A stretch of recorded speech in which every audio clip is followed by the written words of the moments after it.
नमस्कार दोस्तों, चलिए आज एक कहानी के बारे में आपको हम बताते हैं जो एक रियल घटना है।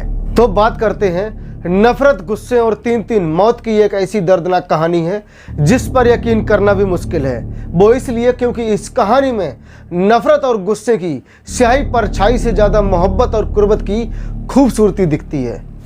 सोशल मीडिया के इस जमाने में हम आपको एक ऐसी खूनी रील की कहानी बताने जा रहे हैं जो बिल्कुल हटकर है। जुर्म की इस वारदात से पहले कातिल ने सोशल मीडिया पर एक रील डालकर बाकायदा अपने इरादों का ऐलान किया, लेकिन इससे पहले कि लोग उस रील के पीछे की कहानी को समझ पाते, 2 बच्चे समेत 3 लोगों की जान जा चुकी थी और एक जिंदगी और मौत के बीच झूल रहा था।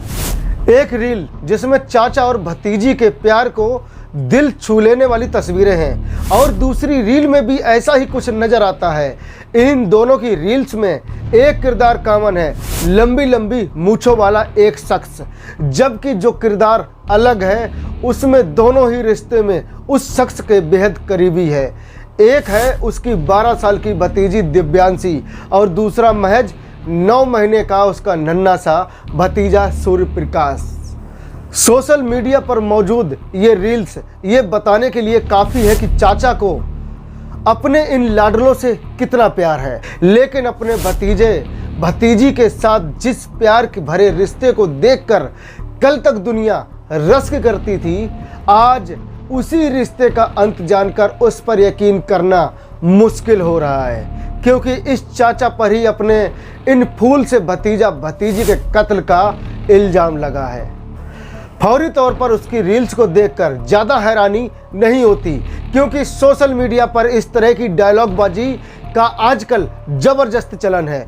फिल्मों की देखा देखी हर कोई डायलॉग और डांस स्टेप के साथ अपने मूवमेंट रिकॉर्ड करता है और उन्हें सोशल मीडिया पर यूं ही अपलोड कर देता है। शायद यही वजह है कि जयपुर के रहने वाले रघुवीर सिंह ने जब बुधवार शाम को सोशल मीडिया पर ये रील डाली तो किसी ने भी इसे उतने सीरियसली नहीं लिया, क्योंकि लोगों को लगा कि अक्सर सोशल मीडिया पर रील्स अपलोड करने वाले रघुवीर का शायद ये एक और नया रील्स है। लेकिन उसके चंद घंटों बाद रघुवीर और उसके इन प्यारे प्यारे भतीजी की ज़िंदगी में कुछ ऐसा हुआ, उसने लोगों को झकझोर कर रख दिया। 5 मई 2024 रात 9 बजे लक्ष्मी नगर जयपुर के इस इलाके से किसी ने पुलिस को फ़ोन किया। यहाँ पर एक घर में एक माँ और उसके 2 बच्चों का कत्ल कर दिया गया है। सरेआम एक रिहायशी इलाके में 3 कत्ल की बात सुनकर पुलिस के हाथ पांव फूल गए। फौरन जोड़वाड़ा थाने की एक पुलिस टीम मौके वारदात पर पहुंची और जैसी की शिकायत मिली थी, वाकई कॉलोनी के एक मकान में मौत के तांडव के निशान नजर आ रहे थे। यहाँ रहने वाले लक्ष्मण नाम के एक शख्स की बीबी शकुंतला और उसके 2 बच्चे, 12 साल की बेटी दिव्यांशी और 9 महीने का बेटा सूर्य प्रताप लहूलुहान हालत में मिले। सभी के शरीर पर चाकुओं के भयानक घाव थे। पूरे मकान में खून की धार बह रही थी। मौके पर ही शकुंतला का पति यानी इन बच्चों का पिता लक्ष्मण भी मौजूद था, लेकिन उसे घर में घुस आए हमलावर के बारे में कोई जानकारी नहीं थी और वो अपने परिवार की यह हालत देखकर बदहवास था। आनन फानन में पुलिस ने तीनों को संभाला और फौरन उठाकर जयपुर के एक अस्पताल पहुंचाया, लेकिन अस्पताल में डॉक्टरों ने दोनों बच्चों को मुर्दा करार दे दिया, यानी अस्पताल लाए जाने से पहले ही उनकी मौत हो चुकी थी, जबकि बच्चों की मां शकुंतला की हालत नाजुक बनी हुई थी। पुलिस ने FSL की टीम को भी मौके पर बुलाया और सबूत इकट्ठा करने की कोशिश की। शुरुआती छानबीन में पुलिस को पता चला कि लक्ष्मण के बीवी बच्चों पर हमला करने का कोई और नहीं बल्कि लक्ष्मण का छोटा भाई रघुवीर ही था, जो बाइक लेकर यहाँ पहुँचा था। लेकिन यहाँ उसकी पहले शकुंतला से लड़ाई हुई और फिर उसे गुस्से में आकर अपनी भाभी और बच्चों पर चाकू से हमला कर दिया। पहले उसने शकुंतला को बुरी तरह जख्मी किया और फिर मासूम दिव्यांशी का गला काट दिया। और तो और इस हैवान चाचा का दिल 9 महीने के मासूम सूर्य प्रताप पर भी नहीं पसीजा और उसने चाकू से ही उसकी भी जान ले ली। कत्ल के बाद उसने तीनों को एक कमरे में दूसरे कमरे तक घसीटा, शायद सबूत मिटाने की कोशिश की थी। उधर पुलिस के आने से पहले लोगों ने रघुवीर को शकुंतला के घर में देखा था, लेकिन इस हमले के बारे में पूछने पर लोगों ने कोई भी साफ साफ जवाब नहीं दिया।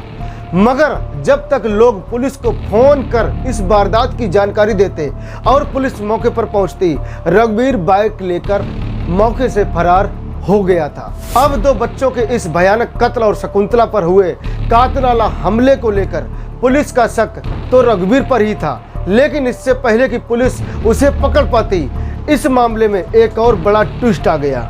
रघुवीर ने कत्ल की इस वारदात के कुछ ही देर बाद जयपुर के कनकपुरा रेलवे फाटक के पास ट्रेन के आगे कूदकर अपनी जान दे दी।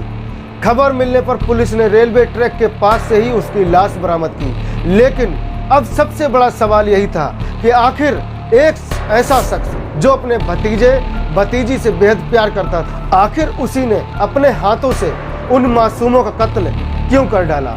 इसके पीछे की वजह क्या रही होगी? तो पुलिस की तफ्तीश में वो कहानी भी सामने आई। दरअसल रघुवीर अपने भाई के घर के पास वाली एक खाली जमीन को हथियाना चाहता था। वो अक्सर लक्ष्मण से ये जमीन उसके नाम पर कराने की मांग करता था और इसे लेकर दोनों भाइयों में झगड़े होते थे। बुधवार रात को जब रघुवीर अपने भाई लक्ष्मण के घर पहुंचा तो वहां लक्ष्मण तो अपने घर पर नहीं था, लेकिन उसकी जमीन को लेकर अपनी भाभी शकुंतला से कहासुनी शुरू हो गई, जिसके बाद उसने पहले शकुंतला पर चाकू से हमला किया और इसके बाद एक एक कर दोनों बच्चों की भी जान ले ली।